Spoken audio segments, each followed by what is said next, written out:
Ndagira ngo mugarure ibitekerezo mumenye ko twageze imbere y'Imana.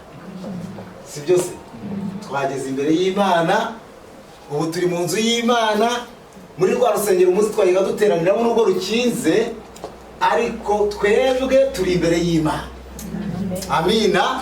Kuba imbere y'Imana nuko mu mitima yacu twumva ko Imana iri hamwe natwe. Imana iri hamwe natwe, burya tuba turi imbere y'Imana, tuba turi mu nzu yacu. Kuko ngo twateraniye hose Imana ibihari. Imana ishimwe cyane. Ndagira ngo twakirane mbere yuko dukomeza n'izindi gahunda. Ndifuza ko twanza kureba abashyitsi baba bari hagati muri twebwe. Mbere yuko tuza kwegeza abashyitsi bakomeye, ndagira ngo tubanze turebe hano mu iteraniro niba hari abantu b'abashyitsi barimo. Hanyuma tubanze tubakire nk'abantu bashyashya bageze inaha, abantu batari bafite gahunda cyane cyangwa batunguwe n'ubu gahunda twari dufite, kugira ngo bazamure ikiganza tubakire, tubahe ikaze mu nzu y'Imana, tubahe ikaze hamwe na bene so, kugira ngo twese dufatanyirize hamwe kwakira abashyitsi b'Imena turi kumwe nabo hano. Amena. Amashyi ku Mana.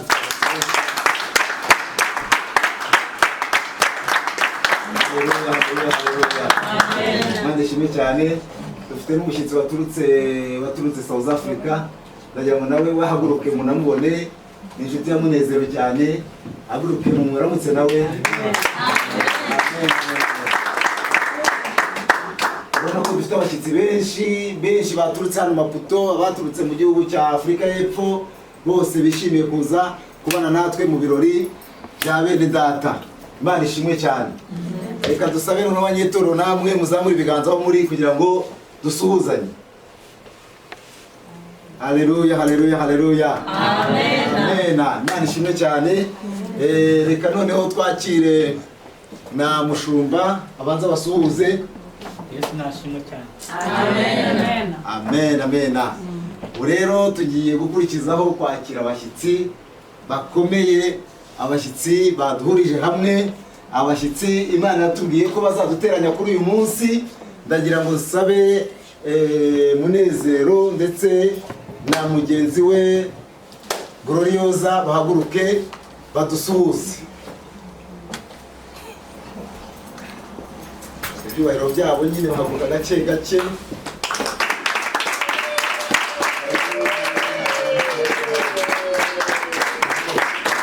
Babagaragiye pare na marine nabo bahaguruke.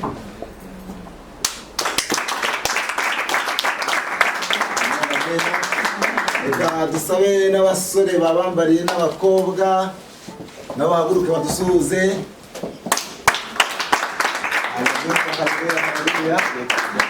Bamugisha. Dufitemo n'ababyeyi bakenyeye nabo barahari, namwe murambura ibiganza. Amen. Imana ishimwe cyane. Reka rero bongere bicarire mu mwanya mutoya, turaza kwakira amasezerano yabo, baturiza amasezerano yabo imbere y'Imana, natwe twumviraho kandi turagomba kubihamya, turagomba guhamya ko basezeraniye imbere y'Imana. Imana ishimwe cyane. Amen.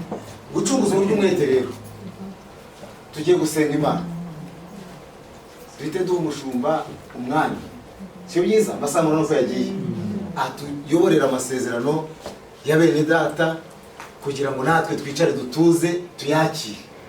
Imana ishimwe. Siko bimeze se? Reka dusabe Jean Marie ahaguruka asenga Imana, Za gukurikirana ubukwe bw'abavandimwe bacu. Ndagira ngo munkundire bazisome igice kimwe ni mirongo mike cyane. Nashaka gusoma umurongo umwe, hanyuma nimuvaho ndavugaho gatowe, nimuvaho turahita twinjira mu mirongo cyangwa se mu ijambo ry'Imana ritwinjiza mu gusezeranya cyangwa se kwakira amasezerano nyirizina. Dusome mu butumwa bwiza ko bwanditswe na Matayo ibice 18.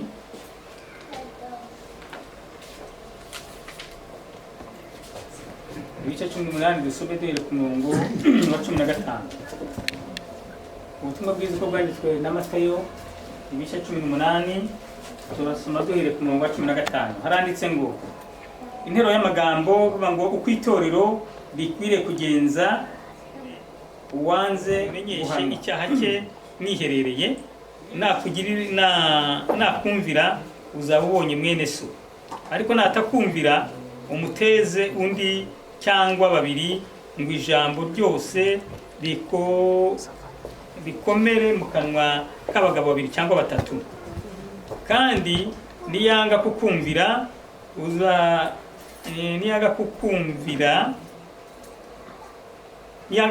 abo uzabibwire itorero, niyanga kuryumvira naryo azakubeho nk'umupagani cyangwa umukoresha w'ikoro. Tugarukiriza hariya. Aya magambo ni amagambo wakwibaza muti pastor kuki asomye aya magambo ahuriye hehe, ageze aho ahurira he n'uyu munsi w'ubu bukwe.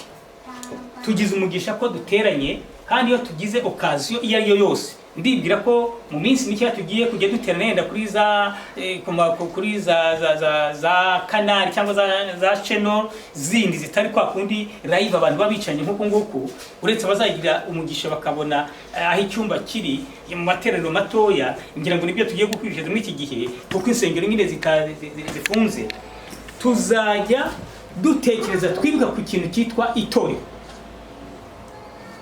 Ni byiza ko abantu b'Imana aho bateranye, aho bicaye, aho bagize amahirwe bagahurira, bakwiye kwibukiranya ibintu by'itorero. Kubera ibintu by'itorero, mu itorero niho bavuga ibintu by'ijuru rishya, niho bavuga ibintu byitwa gakiza, niho bavuga ikintu cyitwa Imana ko yaremye abantu, kandi ko Imana ibakunda, kandi ko Imana ibabeshejeho mu isi, ariko izabahamagara bakazamurika, bakazagaragaza icyo bakoze nuko bari bariho mu nshingano bahawe. Kuko umuntu wese ntabwo abereyeho hano gusa, ntabwo yaremwe gusa ngo ajye arya, aryame, abyuke, ajye mu mirimo ye, hanyuma azapfe birangire gutyo. Ahubwo tuzatanga raporo. Ibyo impamvu turi aha ngaha, ntabwo tumeze nk'umuntu utaratumwe aha, turi bambasaderi b'Imana kandi b'ijuru aha ngaha. Tuba tugomba rero kugira ibyo dukora tukazabigaragaza. Niyo mpamvu tugomba gutekereza nitwibagirwe iby'ijuru. Aha ngaha batubwiye ngo mwene so nakugirira nabi.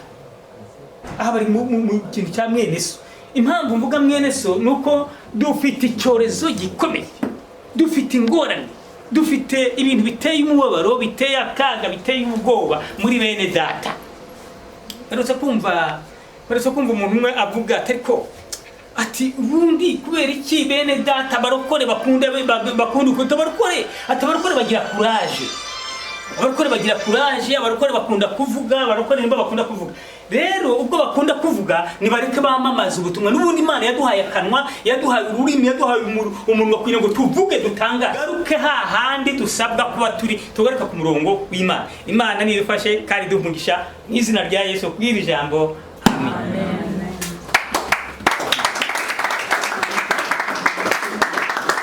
Noneho mbasabe nanone twongere duhindukize ibitekerezo. Ubu tugiye mu kintu cyitwa ubukwe. Noneho tugiye kwita cyane kuri Munezero Ernest na Gloriose. Gloriose ndaza kurishaka irindi zina Mukanyirigira. Ubu nibyo nza kuvuga none ndajya mvuga ryonyine kugira ngo ritongera kunshika. Mukanyirigira Gloriose. Uyu munsi ni umunsi w'ubukwe bwabo. Uyu munsi waruteganyijwe kubera mu rusengero, kandi nanone ntabwo wabaye umunsi wakagombye kuba umunsi uri nka surprise cyangwa se utunguranye kugira ngo uzarusheho kuryoha. Ariko nari nabivuze mu rusengero ko mu kwezi kwa kabiri twitegura ubukwe. Ubwo nuko twari tutarapresiza neza itariki. Yashoboraga rero kuba ku itariki ya 7, ikaba ku itariki ya 14, ikaba kuri 21 cyangwa 28. Hanyuma rero Imana itwemerera ko twabukora ku itariki ya 7. Kandi nkuko umuyobozi wa gahunda yabashimiye, nanjye mu nkundire mbashimire rwose kuba mwigomwe imirimo yanyu mukaza aho mwahamagariwe, aho mwaherewe iyo invitation, mugahita muza ku bwinshi nkuko nguko, kandi bikaba bihuriranye neza n'umubare mwiza utavyora n'amategeko y'igihugu cyacu, cyangwa se ngo duteze ibibazo na cyago turimo kurwana nacyo cy'iyi COVID-19. mu nkundi rero tugiye gusoma amagambo ari mu gitabo cyitwa indirimbo ya Salomo. Indirimbo ya Salomo ibice bitatu. Turasoma ibice bitatu by'indirimbo ya Salomo.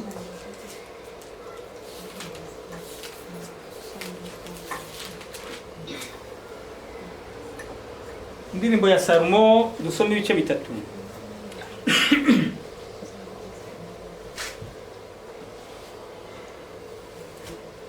Ibice bitatu duhere ku murongo wa mbere.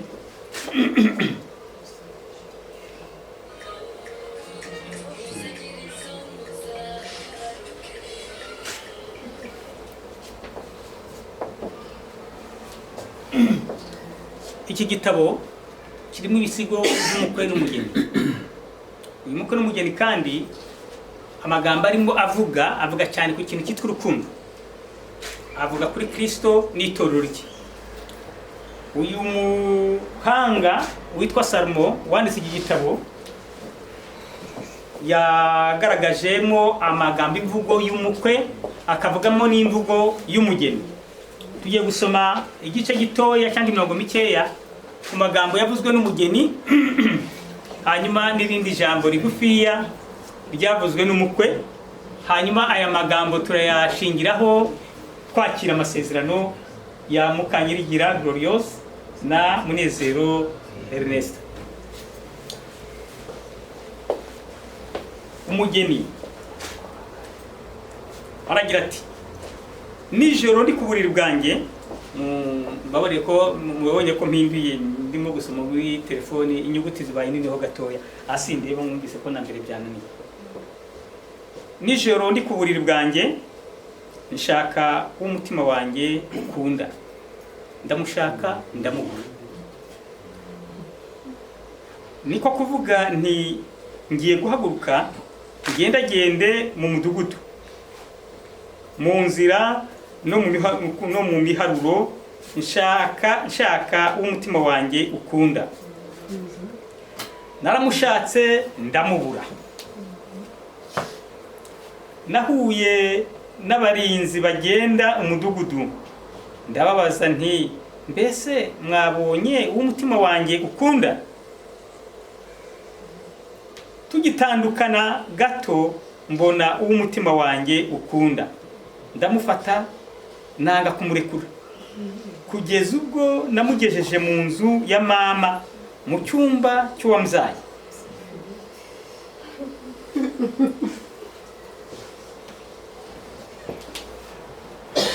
Hanyuma umukwe nawe arasubiza aravuga ati: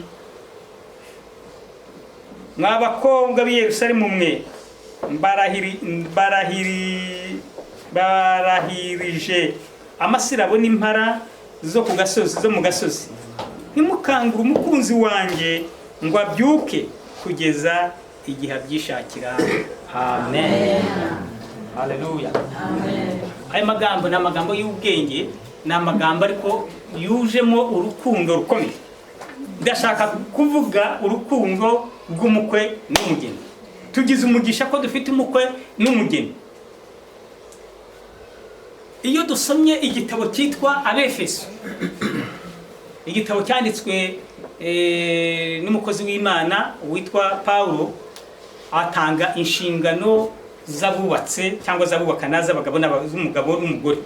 Agatangira avuga ati: bagore mugandukira abagabo nk'uko mugandukira umwami wacu Yesu Kristo. Muri umurongo wa 23 igice cya 5.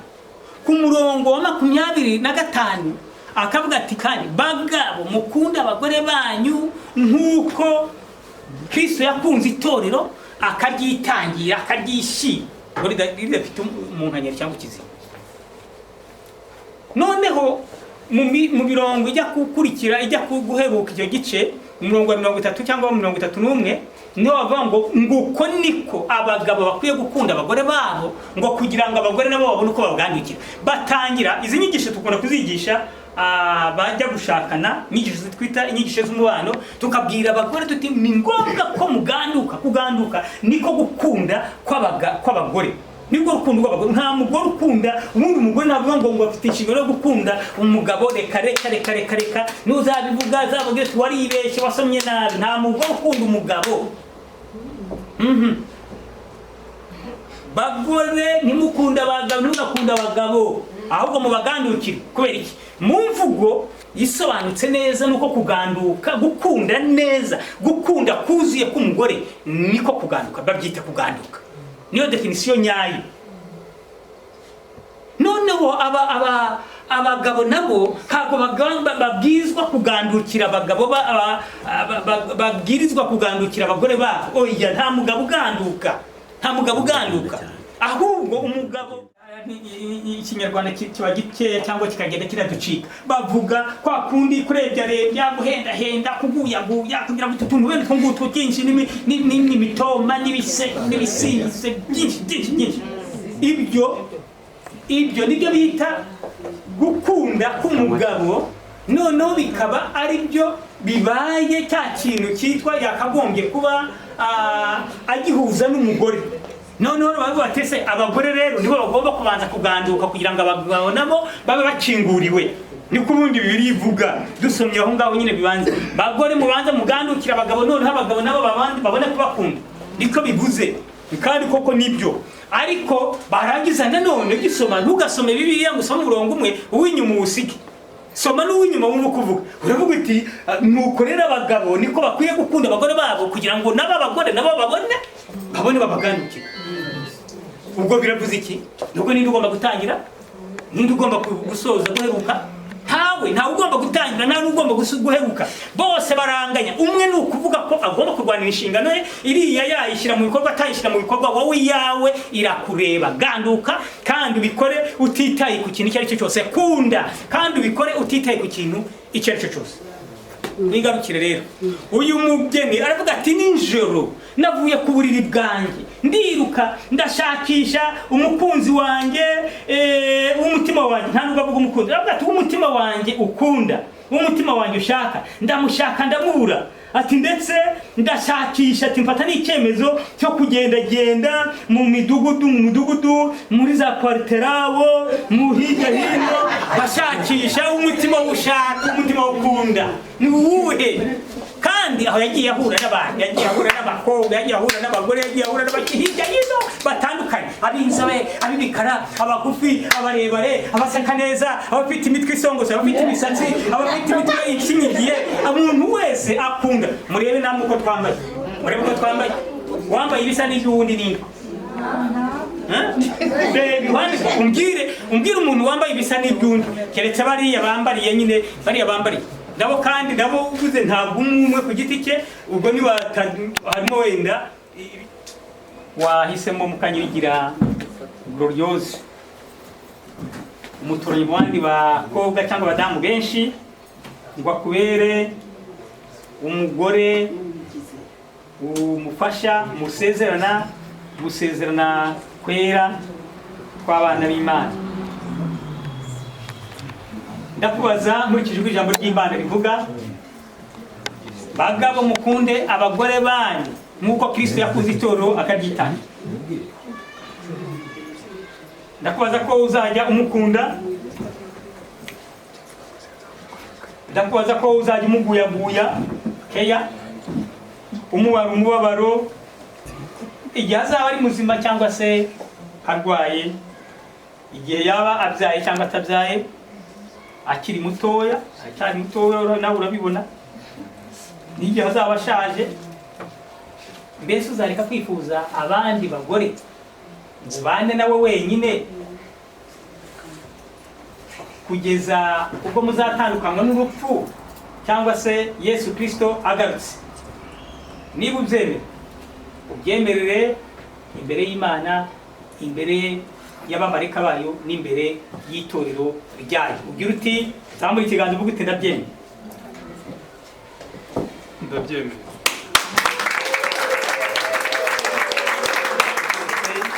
Isumba byose kandi z'umutima wawe, ndakubaza we Mukanyirigira Gloriose, wahisemo Munezero Ernest ngo akubere umugabo cyangwa umutware, gusezerana kwera kw'abana b'Imana. Ndakubaza niba uzajya umugandukira ukurikije ijambo ry'Imana. Yatubwiye ngo bagore mugandukire abagabo banyu nk'uko mugandukira umwami wacu.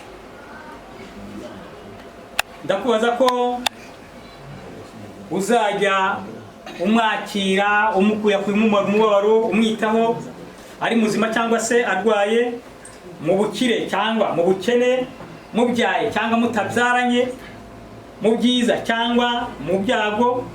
Mbese uzareka kwifuza abandi bagabo ngo ubane nabo wenyine kugeza ubwo muzatandukanywa n'urupfu cyangwa se Yesu Kristo agarutse. Niba ubyemera urambura ikiganza ubyemera imbere y'Imana ishobora byose, imbere y'abamarayika b'Imana n'imbere y'itorero ryayo. Impeta zitagira uruteranyirizo. Izi zivuga ko urukundo nizihamya amasezerano yo bamaze kwivugira, nta ruteranyirizo zigira. Ntabwo ari impeta za fiançailles, ntabwo ari impeta z'abapfakazi z'umuntu wapfakaye, ntabwo ari impeta z'umuntu wagize deception wakoze divorce. Izo zose burya zijya mubona bambara ku ntoki zose, mwebwe mugajya mupfa kwambara abambara impeta mutazi icyo bivuga. Burya hari igihe wambara uvuga ko uri umupfakazi kandi utaranashaka. Izi mpeta rero izi ngizi zagenewe kwambikwa kuri urutoki urwa kabiri uhereye ku rutoya ku ibumoso niho zagenewe. Hanyuma zikaba zivuga rero ko urukundo bakundanye, urukundo bahamya, urukundo bavuga ntirugira umupaka kereka Kristo aje cyangwa se ari urupfu gusa. Izi rero nizo bagiye kwambikana. Ndagira ngo nsabe bibe kashe kuri bo, bibe ikimenyetso cy'urukundo, cyo gukundana, cyo kuzabana karamata nk'uko bihamije mu ijambo ryawe, nk'uko bihamije mu masezerano bavuze. Mwami turasengeye izi mpeta ngo zizabe impeta zomatanye nabo, kandi Mana icyo zisobanuye kiye kigenda gihora ku mitima yabo. Urakoze Uwiteka kuzabana nabo, ukabarinda kandi ukabashyigikira, ukabakomeza bakiri hano ku isi, utaragaruka gutwara itorero bakazahora baguhamya kandi bavuga ngo warabafashije abana nabo ubagira neza, bakaba bafite ikimenyetso cy'urukundo. Ndagushimiye kugize neza, tanga umugisha ku bana bawe. Rero turazisengeza impeta mu izina rya Kristo Yesu. Mu mitoma cyo wumva umusezeranye imbere y'aba bahamya bose, ukimubwire kumugaragara wisanzuye kandi. Ni impeta y'urukundo ngiye kukwambika kuko nagutoranyije mu bandi bose, kandi bikaba bidasohotse mu kanwa ku magambo gusa, ahubwo bivuye ku mutima. Nasezeranyije kuzagukunda igihe nzaba ndiho cyose.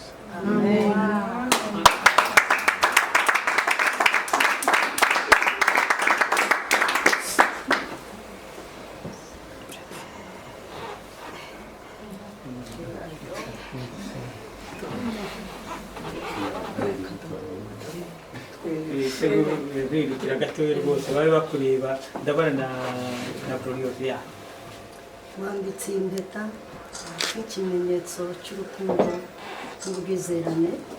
Ngusezeranyije ko ntazaguhemukira cyangwa ngo ngutenguhe. Igihe cyose uzajya uhora unyibuka, naba ndiho cyangwa ntakiriho. Mbikoze mu izina rya Data wa twese n'Umwana n'Umwuka wera. Amen.